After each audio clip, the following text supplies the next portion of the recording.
नमस्कार। आप देख रहे हैं वत्स वाच और मैं हूं मुकेश वत्स। फ्रेंड्स, 2026 अब शुरू होने वाला है और मैं वीडियो के शुरुआत में ही आप लोगों को बता दूं कि 2026 मेरे कैलकुलेशन के अनुसार एक वोलेटाइल वर्ष होने जा रहा है। और जब मैं ऐसा कहता हूं तो इसके पीछे का लॉजिक क्या है, इसको समझने के लिए यह जानना बहुत आवश्यक है कि इस पूरे वर्ष में कौन-कौन से प्लैनेटरी कंजंक्शंस बनेंगे, वो कौन से इंपॉर्टेंट डेट्स होंगे जब ये कॉम्बिनेशंस बनेंगे। हम लोग जनरली प्रिडिक्शंस की ओर जाते हैं, लेकिन डेट्स का हमें ज्ञान नहीं होता और अधिकतर जगह मैंने देखा है कोई बताते भी नहीं है। तो आज के इस वीडियो में मैं आप लोगों को बताऊंगा और पिवट पॉइंट जो मैंने बनाया है इस वीडियो का, वो है मंगल का मूवमेंट। और वो मैंने क्यों बनाया है? क्योंकि शुक्ल प्रतिपदा की जो कुंडली बन रही है उसमें इस वर्ष के राजा जुपिटर हैं और मंत्री मंगल हैं। और मंगल इस वर्ष कुछ ऐसे कंजंक्शंस बनाएंगे जिनके विषय में हम लोगों को जानना आवश्यक है। डेट्स जानने का बहुत फायदा होता है। कब विदेश जाना है, कब घर बनाना है, कब बच्चों का विवाह करना है, किस समय में मांगलिक कार्य हो सकते हैं, कौन सी तिथियां खराब हैं। जब तक इन चीज़ों का ज्ञान हम लोगों को नहीं होगा, तब तक ज्योतिष का नॉलेज आधा अधूरा ही रहेगा। ज्योतिष बनाया ही इसलिए गया था कि समय से पहले हम लोगों को पता चले कि कौन सा समय अच्छा है और कौन सा समय बुरा है। तो इस वर्ष बहुत सारे इंपॉर्टेंट कंजंक्शंस बन रहे हैं और याद रखिए कि इस वर्ष अधिक मास भी लगेगा। तो इन सभी चीज़ों का इंपॉर्टेंट जो जानकारी है वो मैं आप लोगों को इस वीडियो में दूंगा, ताकि आप लोगों को पर्सनल प्रेडिक्शंस भी अपने समझ में आएंगे और इस विश्व में जो मेदनी ज्योतिष में मंडेन लेवल पर जो प्रेडिक्शंस निकलते हैं वो भी आप लोगों को अच्छे से समझ में आएगा। तो इस वीडियो को अंतिम तक अवश्य देखिएगा, बहुत इंपॉर्टेंट वीडियो है। मेरे कंटेंट यदि आपको अच्छे लगते हैं तो मेरे चैनल को सब्सक्राइब कर लीजिएगा, बगल के बेल आइकन को दबा लीजिएगा। फ्रेंड्स, सबसे पहले जब 1 जनवरी की आप कुंडली बनाते हैं तो उस दिन आप देखेंगे उस समय में मंगल अस्त है, जुपिटर मिथुन राशि में है, वक्री है, शनि मीन राशि में है, राहु कुंभ में है और केतु सिंह राशि में है। मंगल, सूर्य, बुध, शुक्र सब एक ही जगह पर धनु राशि में होंगे। जैसे ही वर्ष की शुरुआत होगी, आप देखिएगा तो राहु शतभिषा नक्षत्र में होंगे, केतु पूर्वा फाल्गुनी में होंगे, शनि पूर्वा भाद्रपद में होंगे और गुरु पुनर्वसु नक्षत्र में होंगे। ये 4 इंपॉर्टेंट प्लैनेट्स के नक्षत्र हैं। गुरु काफी समय तक इस वर्ष पुनर्वसु में होंगे। शनि अधिकतर समय इस वर्ष में उत्तरा भाद्रपद में होंगे और राहु केतु का भी परिवर्तन होगा इस वर्ष में। इसके विषय में चर्चा हम लोग आगे करेंगे। तो सबसे पहले 15 जनवरी को मकर संक्रांति होगा, जो हर वर्ष लगता है, वो इस वर्ष भी होगा। 16 जनवरी को मंगल धनु से मकर में प्रवेश कर जाएंगे। मंगल उच्च के होंगे इस समय में, मंगल की स्पीड भी अच्छी खासी है। 17 जनवरी को गुप्त नवरात्रि की शुरुआत होगी, जो कि एक बहुत ही शुभ समय है। और 23 जनवरी को वसंत पंचमी, माघ पंचमी या सरस्वती पूजा भी उसको कहा जाता है, वो होगा। ये जो पीरियड है ये बहुत ही इंपॉर्टेंट, बहुत ही बढ़िया पीरियड है। इस समय में आप कुछ भी शुभ काम कर सकते हैं। 15 जनवरी के बाद वैसे भी शुभ कार्यों का शुभारंभ हो जाता है। 20 जनवरी को शनि उत्तरा भाद्रपद नक्षत्र में प्रवेश कर जाएंगे और उसी समय में आप देखिएगा तो मकर राशि में एक पंचग्रही योग का निर्माण होगा। 5 ग्रह एक साथ मकर राशि में होंगे। ये भी एक इंपॉर्टेंट डेट है। फरवरी महीने पर आते हैं। फरवरी महीने में आप यदि देखिएगा तो सबसे पहले 17 फरवरी को एक एन्युलर सोलर एक्लिप्स लगेगा, जो रिंग ऑफ फायर वाला सोलर एक्लिप्स होता है, जिसमें सूर्य का बीच का हिस्सा तो बिल्कुल डार्क दिखता है, लेकिन किनारे के हिस्से में रिंग ऑफ फायर जैसा बिल्कुल दिखता है, एक अंगूठी की तरह दिखता है। इसलिए इसको वलयाकार सूर्य ग्रहण कहा जाता है। ये सूर्य ग्रहण बहुत इंपॉर्टेंट है और इसका पूरे विश्व पर प्रभाव पड़ेगा। 22 फरवरी को मंगल कुंभ राशि में प्रवेश करेंगे और जैसे ही मंगल कुंभ राशि में प्रवेश करेंगे, अंगारक योग का निर्माण होगा। राहु और मंगल एक अच्छे खासे समय के लिए एक साथ होंगे। 28 फरवरी वो दिन होगा जब मंगल उस पॉइंट को क्रॉस करेंगे जिस पॉइंट पर अभी कुछ ही दिन पहले सूर्य ग्रहण लगा था। और ये बहुत इंपॉर्टेंट हो जाता है क्योंकि किसी भी ग्रहण के बाद ग्रहण के पॉइंट को कौन सा प्लैनेट पहले क्रॉस करता है, ये बहुत महत्वपूर्ण होता है। क्या वो प्लैनेट बेनिफिक है, क्या वो प्लैनेट मेलेफिक है, ये देखा जाता है। और मंगल एक मेलेफिक प्लैनेट है, युद्ध के कारक है, और अभी इस पूरे विश्व में युद्ध चल भी रहा है, युद्ध जैसा माहौल चल रहा है। तो ये जो समय होगा ये बहुत ही इंपॉर्टेंट और डिफाइनिंग मोमेंट होगा। मार्च महीने में मंगल बिल्कुल सोलर एक्लिप्स के पॉइंट पर ही होंगे और 3 मार्च को एक पूर्ण चंद्र ग्रहण लगेगा। ये चंद्र ग्रहण भी बहुत इंपॉर्टेंट है और इसका भी प्रभाव इस पूरे विश्व पर पड़ेगा और हम लोगों के व्यक्तिगत जीवन पर भी पड़ेगा। 11 मार्च को एक बहुत इंपॉर्टेंट ट्रांजिट होगा। गुरु उस समय में मार्गी हो जाएंगे। वर्ष के शुरुआत से लेकर 11 मार्च तक गुरु वक्री ही हैं। 11 मार्च को गुरु मार्गी हो जाएंगे। 13 मार्च वो दिन होगा जब मंगल एवं राहु बिल्कुल एक दूसरे के ऊपर होंगे, क्लोज कंजंक्शन होगा। मंगल और राहु एक ही डिग्री पर होंगे। 15 मार्च से शनि अस्त हो जाएंगे। सूर्य धीरे धीरे शनि की ओर बढ़ रहे होंगे। और 29 मार्च वो दिन होगा जब केतु मघा नक्षत्र में प्रवेश करेंगे। पूर्वा फाल्गुनी से पीछे चलते हुए केतु मघा में आ जाएंगे। यहां से भी एक इंपॉर्टेंट फेज की शुरुआत होगी। अभी के लिए इतना समझ लीजिए कि सिंह राशि जहां केतु हैं वो एक फायरी राशि है, केतु भी एक फायरी प्लैनेट है और मघा भी एक फायरी नक्षत्र है। और आगे चलकर यहीं पर एक इंपॉर्टेंट कंजंक्शन बनेगा जो मैं आगे आप लोगों को समझाऊंगा। अप्रैल महीने की बात करें तो 2 अप्रैल को मंगल मीन राशि में प्रवेश करेंगे। राहु से छुटकारा मिलेगा मंगल को, लेकिन मंगल एवं शनि का कंजंक्शन 2 अप्रैल से शुरू हो जाएगा। 6 अप्रैल को शनि की अस्तता खत्म हो जाएगी। सूर्य की दूरी शनि से 10 डिग्री से ज्यादा हो जाएगी और शनि जो अस्त चल रहे थे अभी कुछ दिनों से, उनकी अस्तता खत्म हो जाएगी। 19 अप्रैल वो दिन होगा जब मंगल एवं शनि बिल्कुल एक दूसरे के ऊपर होंगे। मंगल और शनि के बीच में एक ग्रह युद्ध, एक प्लैनेटरी वॉर शुरू होगा और इस प्लैनेटरी वॉर में मंगल की हार होगी, शनि की जीत होगी। मई महीना भी बहुत इंपॉर्टेंट है फ्रेंड्स। 11 मई को मंगल मीन राशि को छोड़कर अपनी राशि मेष राशि में जाएंगे।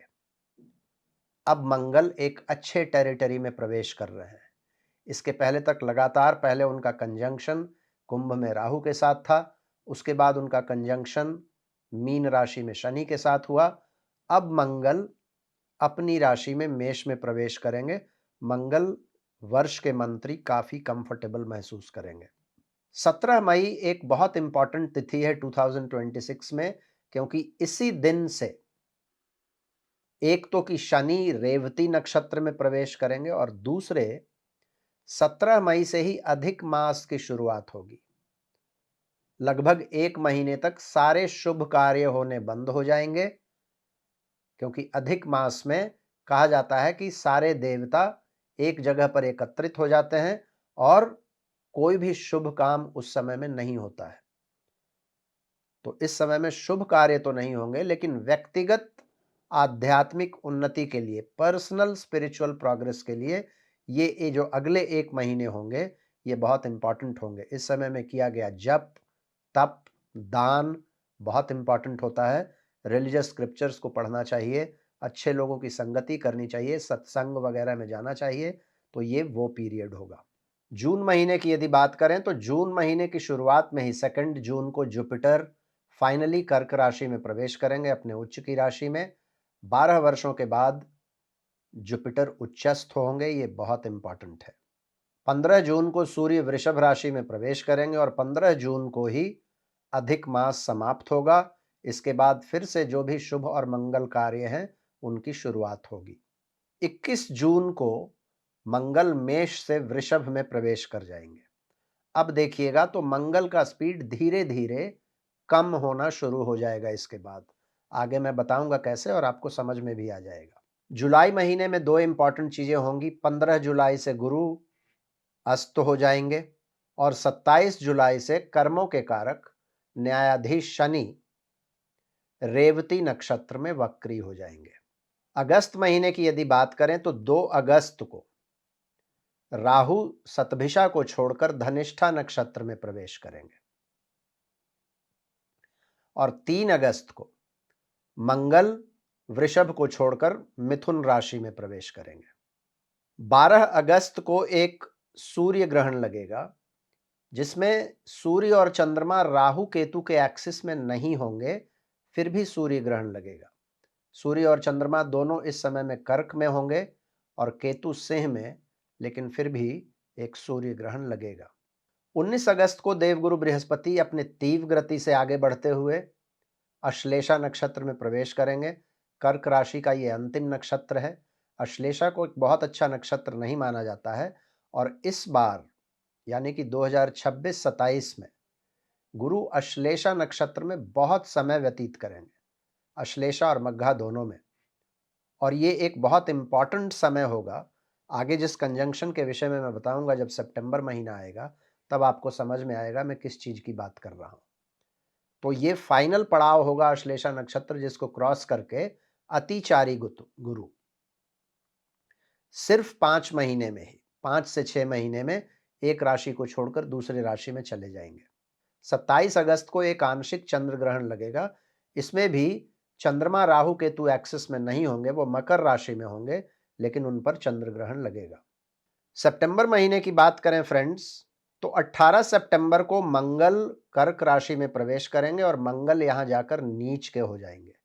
मंगल का स्पीड बिल्कुल कम हो चुका है यहां आते आते, और अब कर्क और सिंह में मंगल काफी समय तक रहेंगे। 7 से 8 महीने का समय इन दो राशियों में मंगल का बीतेगा। सितंबर से लेकर पूरा 2026 और फिर 2027 में भी अप्रैल तक मंगल कर्क और सिंह के बीच में झूलते रहेंगे। कर्क राशि में जैसे ही मंगल आएंगे तो क्या होगा, मंगल का कंजंक्शन देवगुरु बृहस्पति के साथ होगा।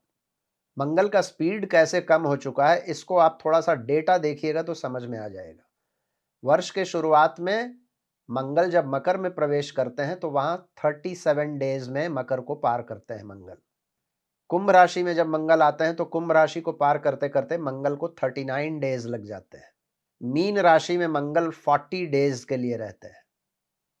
मेष राशि क्रॉस करते करते मंगल को लगभग 41 डेज का टाइम लगता है। वृषभ को क्रॉस करने में मंगल को 42 डेज का टाइम लगता है। मिथुन को क्रॉस करने में मंगल 46 डेज लगाते हैं। तो आप उत्तरोत्तर देखिए, जनवरी से लेकर सितंबर आते आते मंगल का स्पीड निरंतर कम होता चला जा रहा है और मंगल की दूरी भी पृथ्वी से बहुत कम होती चली जा रही है, यानी कि Mars is coming closer to the earth. कर्क में मंगल और गुरु साथ में होंगे और फिर मंगल जब सिंह राशि में पार करेंगे तो फिर से गुरु के साथ मंगल का कंजंक्शन होगा। पहले कर्क के गंडांत को मंगल क्रॉस करेंगे, फिर सिंह के गंडांत में जुपिटर केतु और मंगल साथ में रहेंगे। उसके बाद फिर से मंगल सिंह से वापस आएंगे तो कर्क राशि में वापस गुरु केतु और मंगल का कंजंक्शन होगा। मतलब गुरु केतु और मंगल बहुत दिनों तक एक साथ रहेंगे और इसी कंजंक्शन के बारे में मैं बता रहा था। ये बहुत इंपॉर्टेंट कंजंक्शन है और ये कंजंक्शन कोई 10, 15, 20, 25, 1 महीने 2 महीने के लिए नहीं होगा। लगभग 7 से 8 महीने तक ये कंजंक्शन चलता रहेगा। ये बहुत ही डिफाइनिंग मोमेंट होगा और ये बहुत ही वोलेटाइल टाइम्स होंगे इस पूरे विश्व के लिए। जब मैं मंडेन लेवल का प्रेडिक्शन करूंगा तो आपको समझ में आएगा इस कंजंक्शन का क्या प्रभाव होगा। छोटा सा हिंट दे देता हूं कि ये कंजंक्शन वेस्टर्न कंट्रीज में बहुत ज्यादा उथल पुथल मचाएगा। अक्टूबर में 17 अक्टूबर को सूर्य तुला में चले जाएंगे, नीच के हो जाएंगे, यानी कि स्थिति ऐसी होगी कि सूर्य भी इस समय में नीच के रहेंगे और वर्ष के मंत्री मंगल भी नीच के रहेंगे। 30 अक्टूबर वो दिन होगा जब अतिचारी गुरु कर्क राशि को छोड़कर मंगल को पीछे छोड़ते हुए सिंह राशि में प्रवेश कर जाएंगे। सिंह राशि में जैसे ही जुपिटर जाएंगे, जुपिटर और केतु का एक कंजंक्शन होगा, बहुत ही क्लोज कंजंक्शन होगा और मघा नक्षत्र में कंजंक्शन होगा। और उस समय में यदि देखिएगा तो 3 प्लैनेट्स वक्री भी होंगे, शुक्र, बुध और शनि। 3 प्लैनेट का एक साथ वक्री होना बहुत अच्छा नहीं माना जाता है। नवंबर की बात करें फ्रेंड्स, तो नवंबर भी एक बहुत इंपॉर्टेंट महीना होने जा रहा है। 12 नवंबर को मंगल लगभग 56 डेज नीच रहने के बाद अपने मित्र की राशि सिंह राशि में प्रवेश करेंगे। सिंह राशि में जैसे ही मंगल जाएंगे, वहां उनका कंजंक्शन जुपिटर के साथ होगा और केतु के साथ होगा। और 14 नवंबर वो दिन होगा जब मंगल, गुरु और केतु तीनों बिल्कुल गंडांत पॉइंट पर मघा नक्षत्र में एक सेम डिग्री पर होंगे। इसी कंजंक्शन के विषय में कह रहा था कि ये बहुत वोलेटाइल पीरियड होगा और वेस्टर्न वर्ल्ड में बहुत ज़्यादा उथल पुथल मचाएगा। आप देखिएगा तो मंगल एक फायरी प्लैनेट है, केतु एक फायरी प्लैनेट है, मघा नक्षत्र एक फायरी नक्षत्र है, सिंह राशि एक फायरी राशि है। इनके साथ जुपिटर रहेंगे जो कि एक एक्सपेंशनिस्ट प्लैनेट है, और बिल्कुल सामने राहु जो कि एक मायावी ग्रह भी है और विस्तारवादी ग्रह भी है। ये जो पीरियड होगा ये एक बहुत इंपॉर्टेंट पीरियड होगा। वर्ष के अंत में ये लग रहा है। दिसंबर महीने की बात करें तो 6 दिसंबर को राहु एवं केतु का परिवर्तन होगा। राहु पीछे चलते हुए कुंभ से आ जाएंगे मकर में और केतु चले जाएंगे सिंह से कर्क में। 11 दिसंबर को वक्री शनि फिर से मार्गी हो जाएंगे और शनि जैसे ही मार्गी होंगे 11 तारीख को, 13 दिसंबर को गुरु वक्री हो जाएंगे। सिंह राशि में वक्री होंगे गुरु। और वर्ष के अंत आते आते मंगल भी बिल्कुल वक्री होने के लिए तैयार बैठे हैं। जैसे ही 2027 आएगा, 10 जनवरी को मंगल वक्री हो जाएंगे और स्थिति क्या होगी? गुरु आगे आगे वक्री चल रहे हैं और उनको चेज करना शुरू करेंगे वक्री मंगल, तो गुरु आगे आगे और मंगल पीछे पीछे। जनवरी 2027 में ही गुरु वापस कर्क राशि में आ जाएंगे और गुरु का फिर से कंजंक्शन कर्क में होगा केतु के साथ। और कुछ ही दिनों के बाद मंगल भी फिर से कर्क राशि में आएंगे, यानी कि मंगल फिर से गंडांत को क्रॉस करेंगे, फिर से नीच के होंगे और फिर से उनका जुपिटर और केतु के साथ कंजंक्शन बनेगा।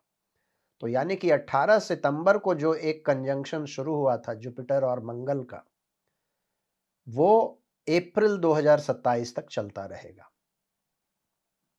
इन सभी कंजंक्शंस का, इंपॉर्टेंट पॉइंट्स का मंडेल लेवल पर क्या असर होगा, इसका मैं आप लोगों को एक अलग से वीडियो दूंगा।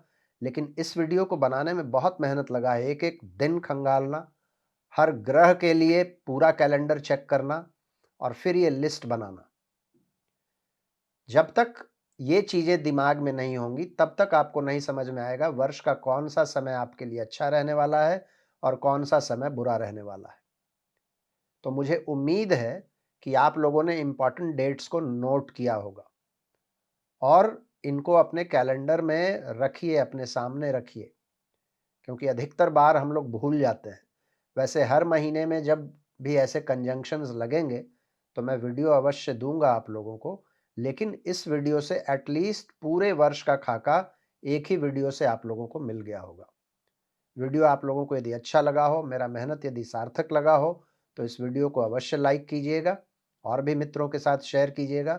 इसके बाद मैं मंडेन लेवल के प्रेडिक्शंस दूंगा और फिर हर राशि, हर लगन की बात होगी, ताकि आप लोगों को प्रेडिक्शंस अच्छे से समझ में आ जाए। तो आज मैं अपनी वाणी को यहीं विराम देता हूं। अपना प्यार, अपना आशीर्वाद इसी तरीके से मुझ पर बनाए रखिए। फिर से मुलाकात होगी अगले किसी वीडियो में एक नए विषय के साथ। तब तक के लिए बहुत बहुत धन्यवाद। हर हर महादेव। भारत माता की जय।